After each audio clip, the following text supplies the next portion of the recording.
വചനമേ നിത്യജീവന്റെ ആധാരമേ, രക്ഷയേകിടും സത്യമാർഗമേ, എന്റെ ആത്മാവിനാശ്വാസമേ.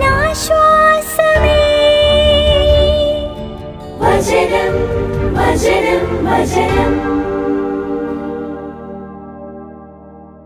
ഉൽപ്പത്തി പുസ്തകം 38 അധ്യായം. അക്കാലത്ത് യൂദ തന്റെ സഹോദരന്മാരിൽ നിന്നകന്ന് ഹീറ എന്നു പേരുള്ള ഒരു അതുല്യക്കാരന്റെ അടുത്തേക്ക് ഇറങ്ങിത്തിരിച്ചു. യൂദ അവിടെ ശുവ എന്നു പേരുള്ള ഒരു കാനാൻകാരന്റെ മകളെ കണ്ടു. അവളെ അവൻ സ്വന്തമാക്കി, അവളെ പ്രാപിച്ചു. അവൾ ഗർഭം ധരിച്ച് ഒരു പുത്രനെ പ്രസവിച്ചു. അയാൾ അവന് ഏർ എന്ന് പേരിട്ടു. അവൾ വീണ്ടും ഗർഭം ധരിച്ച് ഒരു പുത്രനെ പ്രസവിച്ചു. അവൾ അവന് ഓനാൻ എന്ന് പേരിട്ടു. അതേ തുടർന്ന് അവൾ വീണ്ടും ഒരു മകനെ പ്രസവിച്ചു. അവൾ അവന് ഷേല എന്ന് പേരിട്ടു. അവൾ അവനെ പ്രസവിക്കുമ്പോൾ അയാൾ കെസീബിലായിരുന്നു. യൂദ തന്റെ കടിഞ്ഞൂൽപുത്രനായ ഏറിനു വേണ്ടി ഒരു ഭാര്യയെ കൊണ്ടുവന്നു. താമാർ എന്നായിരുന്നു അവളുടെ പേര്. എന്നാൽ യൂദായുടെ കടിഞ്ഞൂൽപുത്രനായ ഏർ കർത്താവിന്റെ മുമ്പിൽ ദുഷിച്ചവനായിരുന്നു. കർത്താവ് അവനെ മരണത്തിനിരയാക്കി.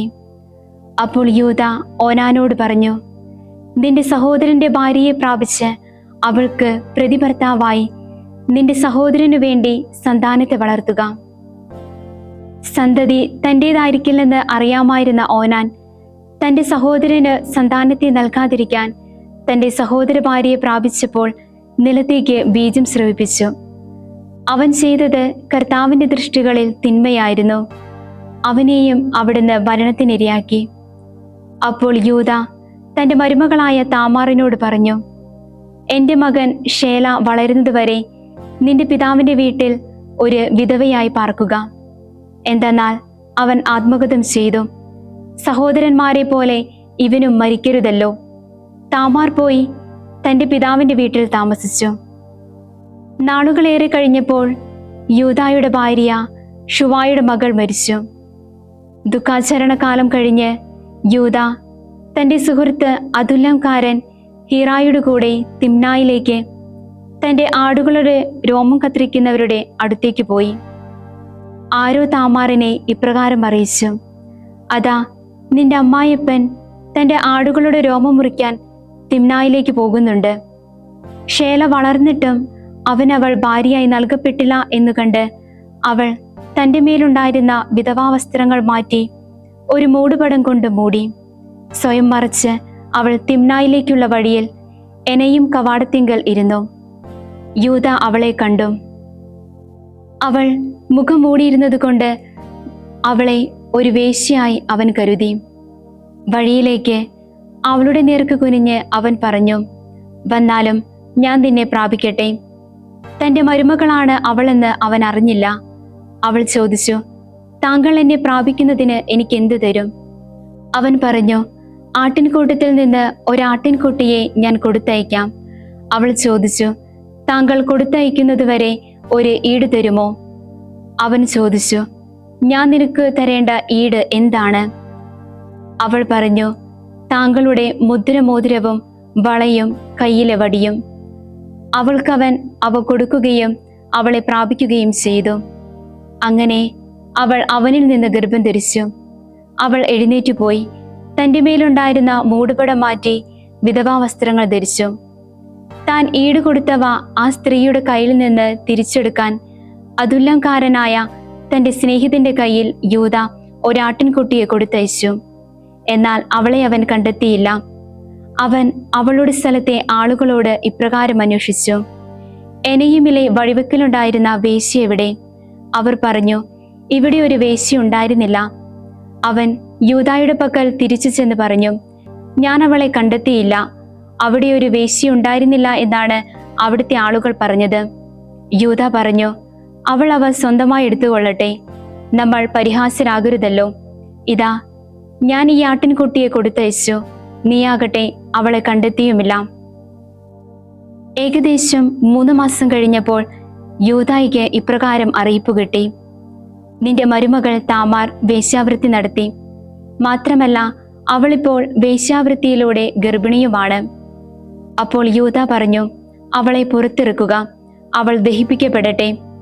അവളെ പുറത്തു കൊണ്ടുവന്നപ്പോൾ അവൾ, ഇവ ആരുടേതാണോ അയാളിലൂടെയാണ് ഞാൻ ഗർഭിണിയായതെന്ന് തൻ്റെ അമ്മായിപ്പനോട് പറയാനായി ആളയച്ചു. അവൾ പറഞ്ഞു, ദയചെയ്ത് ഈ മുദ്രമോതിരവും വളയും വടിയും ആരുടേതെന്ന് തിരിച്ചറിഞ്ഞാലും. അവ തിരിച്ചറിഞ്ഞിട്ട് യൂദ പറഞ്ഞു, അവൾ എന്നേക്കാൾ നീതിമതിയാണ്. ഞാൻ അവളെ എൻ്റെ മകൻ ഷേലായ്ക്ക് കൊടുത്തില്ലെന്നത് തന്നെ കാരണം. അവൻ അവളെ പിന്നീട് ഒരിക്കലും അറിഞ്ഞില്ല. അവളുടെ പ്രസവത്തിന്റെ സമയത്ത് അവളുടെ ഉദരത്തിൽ ഇതാ ഇരട്ടകൾ. അവൾ പ്രസവിക്കവേ ഒരുത്തൻ ഒരു കൈ നീട്ടി. ഇവൻ ആദ്യം പുറത്തു വന്നു എന്ന് പറഞ്ഞുകൊണ്ട് സൂതികർമ്മിണി പിടിച്ച് അവന്റെ കയ്യിൽ ചെമന്ന ഒരു ചരട് കെട്ടി. അവൻ തന്റെ കൈ പിൻവലിച്ചപ്പോൾ അതാ അവന്റെ സഹോദരൻ പുറത്തു വന്നു. നീ എങ്ങനെ നിനക്കൊരു വടി ഭേദിച്ചുണ്ടാക്കി എന്ന് ചോദിച്ചുകൊണ്ട് അവൾ അവന് പേരസ് എന്ന് പേരിട്ടു. പിന്നീട് കയ്യിൽ ചെമന്ന ചരടുള്ള അവന്റെ സഹോദരൻ പുറത്തു വന്നു.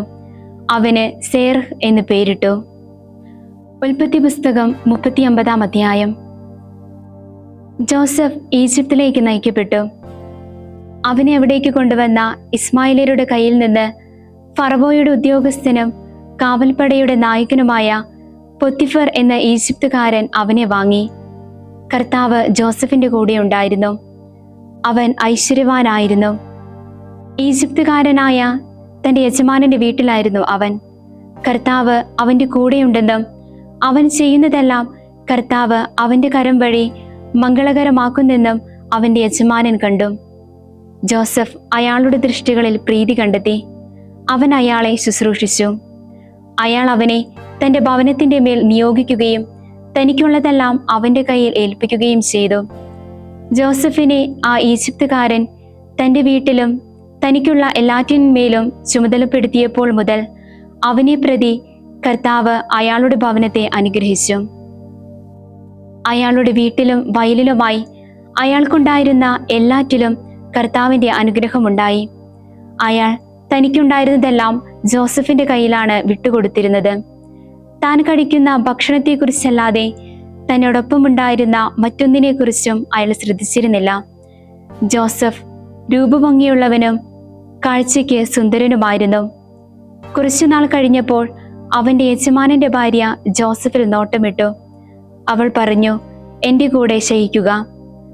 പക്ഷേ അവൻ വഴങ്ങിയില്ല. അവൻ തന്റെ യജമാനന്റെ ഭാര്യയോട് പറഞ്ഞു, നോക്കൂ, ഞാൻ ഉള്ളതുകൊണ്ട് എൻ്റെ യജമാനൻ വീട്ടിലുള്ള ഒന്നിനെക്കുറിച്ചും ശ്രദ്ധിക്കാറില്ല.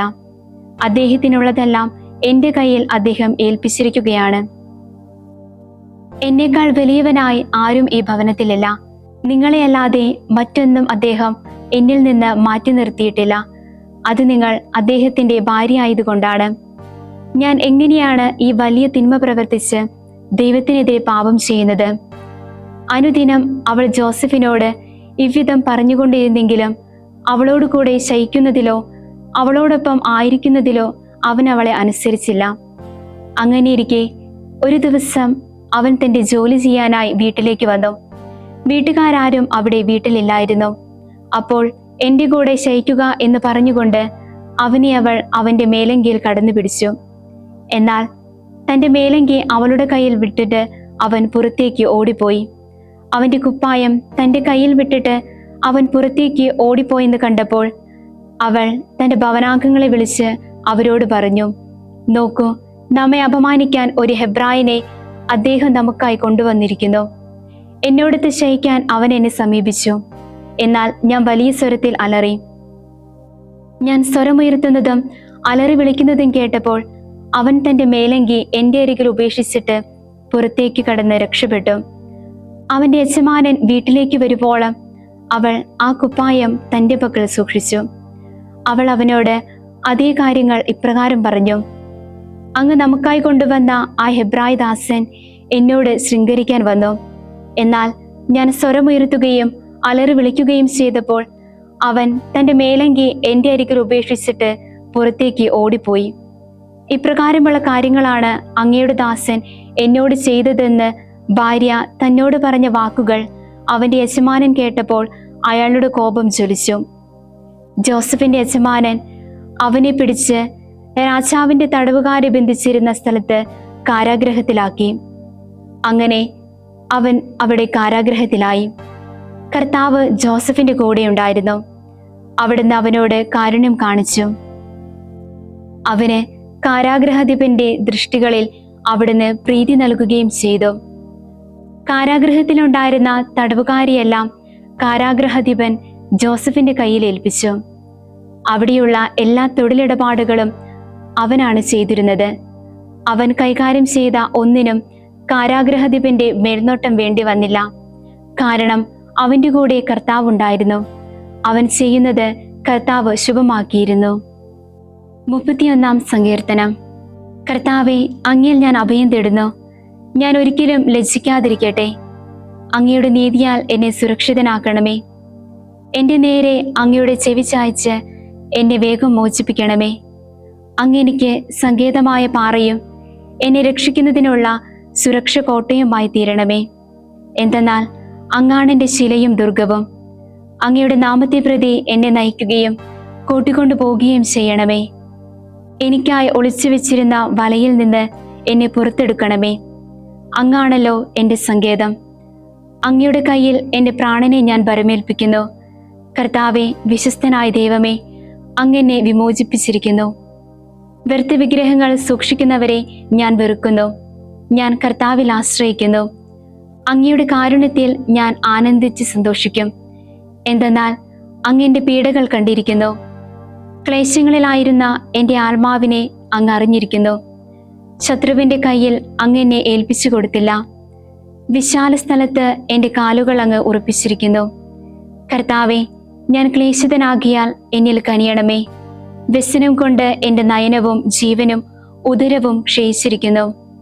എന്തെന്നാൽ ആകുലതയിൽ എൻ്റെ ജീവനും നെടുവീർപ്പിൽ എൻ്റെ ആയുസ്സും അവസാനിക്കുന്നു.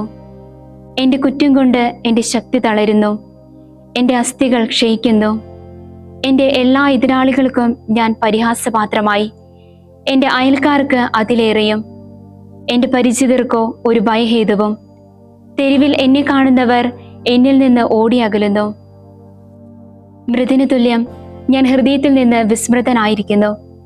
ഞാൻ ഉടഞ്ഞ പാത്രം പോലെയായി. എന്തെന്നാൽ ചുറ്റും ഭീകരത എന്ന അനേകരുടെ മന്ത്രണം ഞാൻ കേൾക്കുന്നു. എനിക്കെതിരെ അവർ കൂടിയാലോചിക്കുമ്പോൾ എൻ്റെ ജീവനൊടുക്കാനാണ് അവർ നിരൂപിക്കുന്നത്. കർത്താവെ, അങ്ങിൽ ഞാൻ ആശ്രയിക്കുന്നു. ഞാൻ നന്ദി പറയുന്നു. അങ്ങാണ് എൻ്റെ ദൈവം. എൻ്റെ ഭാഗധേയം അങ്ങയുടെ കയ്യിലാണ്. എൻ്റെ ശത്രുക്കളുടെ കയ്യിൽ നിന്നും എന്നെ പിന്തുടരുന്നവരിൽ നിന്നും എന്നെ മോചിപ്പിക്കണമേ. അങ്ങയുടെ ദാസന്റെ മേൽ അങ്ങയുടെ മുഖം പ്രകാശിപ്പിക്കണമേ. അങ്ങയുടെ കാരുണ്യത്താൽ എന്നെ രക്ഷിക്കണമേ. കർത്താവെ, ഞാൻ അങ്ങയെ വിളിച്ചപേക്ഷിക്കുന്നതിനാൽ ഞാൻ ലജ്ജിക്കാതിരിക്കട്ടെ. ദുഷ്ടർ ലജ്ജിക്കട്ടെ. അവർ പാതാളത്തിൽ മൂകരാകട്ടെ. അഹന്തയോടും അവജ്ഞയോടും കൂടെ നീതിമാന്മാർക്കെതിരെ ധിക്കാരം സംസാരിക്കുന്ന കാപട്യത്തിന്റെ അധരങ്ങൾ മൂകമാകട്ടെ. അങ്ങയെ ഭയപ്പെടുന്നവർക്കായി അങ്ങ് ഒരുക്കി വെച്ചിരിക്കുന്ന, അങ്ങിൽ അഭയം തേടുന്നവർക്കായി മനുഷ്യമക്കളുടെ മുമ്പിൽ അങ്ങ് പ്രവർത്തിക്കുന്ന അങ്ങയുടെ നന്മ എത്രയോ വലുതാണ്. മനുഷ്യരുടെ ഗൂഢാലോചനകളിൽ നിന്ന് അങ്ങയുടെ സാന്നിധ്യത്തിന്റെ മറയിൽ അങ്ങ് അവരെ ഒളിപ്പിക്കുന്നു. നാവുകളുടെ കലഹത്തിൽപ്പെടാതെ അങ്ങയുടെ കൂടാരത്തിൽ അങ്ങ് അവരെ മറയ്ക്കുന്നു. കർത്താവ് വാഴ്ത്തപ്പെടട്ടെ. എന്തെന്നാൽ ഉപരോധിക്കപ്പെട്ട നഗരത്തിൽ അവിടുന്ന് തന്റെ കാരുണ്യം എന്നോട് വിസ്മയകരമാക്കി. അങ്ങയുടെ ദൃഷ്ടികളിൽ നിന്ന് ഞാൻ നിഷ്കാസിതനായി എന്ന് എൻ്റെ പരിഭ്രമത്തിൽ ഞാൻ പറഞ്ഞു. എന്നാൽ ഞാൻ അങ്ങയോട് കേണപേക്ഷിച്ചപ്പോൾ അങ്ങയുടെ യാചനകളുടെ സ്വരം കേട്ടു. കർത്താവിൻ്റെ എല്ലാ ഭക്തരുമേ, അവിടുത്തെ സ്നേഹിക്കുവിൻ. കർത്താവ് വിശ്വസ്തരെ കാത്തു സൂക്ഷിക്കുന്നവനാണ്. ഗർവ്വ പ്രവർത്തിക്കുന്നവനോട് അവിടുന്ന് പൂർണ്ണമായി പകരം വീട്ടുന്നവനാണ്. കർത്താവിനെ കാത്തിരിക്കുന്ന നിങ്ങൾ എല്ലാവരും ശക്തി പ്രാപിക്കുവിൻ. നിങ്ങളുടെ ഹൃദയം ബലവത്തായിരിക്കട്ടെ. വിശുദ്ധ മത്തായി എഴുതിയ സുവിശേഷം 22-ാം അധ്യായം 15 മുതൽ 33 വരെയുള്ള തിരുവചനങ്ങൾ. അപ്പോൾ ഫരിസിയർ പോയി യേശുവിനെ എങ്ങനെ വാക്കിൽ കൊടുക്കാമെന്ന് കൂടിയാലോചന നടത്തി. അവർ തങ്ങളുടെ അനുനായികളെ ഹെരോദ്യരോടൊപ്പം അവന്റെ അടുക്കലേക്ക് അയച്ചു പറഞ്ഞു, നീ സത്യവാനാണെന്നും ദൈവത്തിന്റെ വഴി സത്യത്തിൽ പഠിപ്പിക്കുന്നവനാണെന്നും ആരാലും സ്വാധീനിക്കപ്പെടാത്തവനാണെന്നും ആരുടെയും മുഖം നോക്കാത്തവനാണെന്നും ഞങ്ങൾ അറിയുന്നു. അതുകൊണ്ട് ഞങ്ങളോട് പറയുക, നിനക്ക് എന്തു തോന്നുന്നു? സീസറിന് നികുതി കൊടുക്കുന്നത് നിയമാനുസൃതമോ അല്ലയോ? അവരുടെ ദുരുദ്ദേശം മനസ്സിലാക്കിക്കൊണ്ട് യേശു പറഞ്ഞു, കപടനാട്ടുകാരെ, നിങ്ങൾ എന്നെ പരീക്ഷിക്കുന്നതെന്ത്? നികുതിക്കുള്ള നാണയം എന്നെ കാണിക്കുക. അവർ ഒരു ധനാറ അവന്റെ അടുക്കൽ കൊണ്ടുവന്നു. യേശു ചോദിച്ചു, ഈ രൂപവും ലിഖിതവും ആരുടേതാണ്? സീസറിൻ്റേത് എന്ന് അവർ പറഞ്ഞു. അപ്പോൾ അവൻ അവരോട് അരുൾ ചെയ്തു, സീസറിൻ്റേത് സീസറിനും ദൈവത്തിൻ്റേത് ദൈവത്തിനും കൊടുക്കുക. ഇത് കേട്ട് അവർ വിസ്മയഭരിതരായി അവനെ വിട്ടുപോയി. ഉത്ഥാനമില്ലെന്ന് പറഞ്ഞുകൊണ്ട് സദുക്കായർ അന്നു തന്നെ അവനെ സമീപിച്ച് ചോദിച്ചു, ഗുരു, ഒരുവൻ സന്താനമില്ലാതെ മരിച്ചാൽ അവന്റെ സഹോദരൻ ആ വിധവയെ വിവാഹം ചെയ്ത് സഹോദരന് സന്താനങ്ങളെ ഉൽപ്പാദിപ്പിക്കണമെന്ന് മോശ പറഞ്ഞിട്ടുണ്ട്. ഞങ്ങളുടെ ഇടയിൽ 7 സഹോദരന്മാരുണ്ടായിരുന്നു. ഒന്നാമൻ വിവാഹം ചെയ്ത് മരണമടഞ്ഞു. അവൻ സന്താനമില്ലാതെ ഭാര്യയെ തന്റെ സഹോദരന് വിട്ടു. ഇങ്ങനെ തന്നെ രണ്ടാമനും മൂന്നാമനും അങ്ങനെ 7ാമനും വരെ. ഒടുവിൽ ആ സ്ത്രീയും മരിച്ചു. അതിനാൽ ഉത്ഥാനത്തിൽ അവൾ ഈ 7 പേരിൽ ആരുടെ ഭാര്യയായിരിക്കും? കാരണം അവർക്കെല്ലാം അവൾ ഭാര്യയായിരുന്നല്ലോ. യേശു മറുപടി പറഞ്ഞു, വിശുദ്ധ ലിഖിതങ്ങളോ ദൈവത്തിന്റെ ശക്തിയോ മനസ്സിലാക്കാത്തതിനാൽ നിങ്ങൾക്ക് തെറ്റുപറ്റിയിരിക്കുന്നു. ഉത്ഥാനത്തിൽ അവർ വിവാഹം ചെയ്യുകയോ വിവാഹം ചെയ്തു കൊടുക്കുകയോ ഇല്ല. പിന്നെയോ സ്വർഗത്തിൽ അവർ മാലാഖമാരെ പോലെയായിരിക്കും.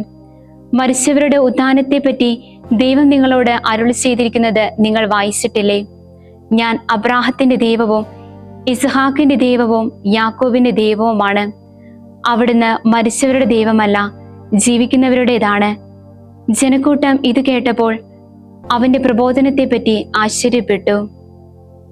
ദൈവവചനമേ, നിത്യജീവന്റെ ആധാരമേ, രക്ഷയേകിടും സത്യമാർഗമേ, എന്റെ ആത്മാ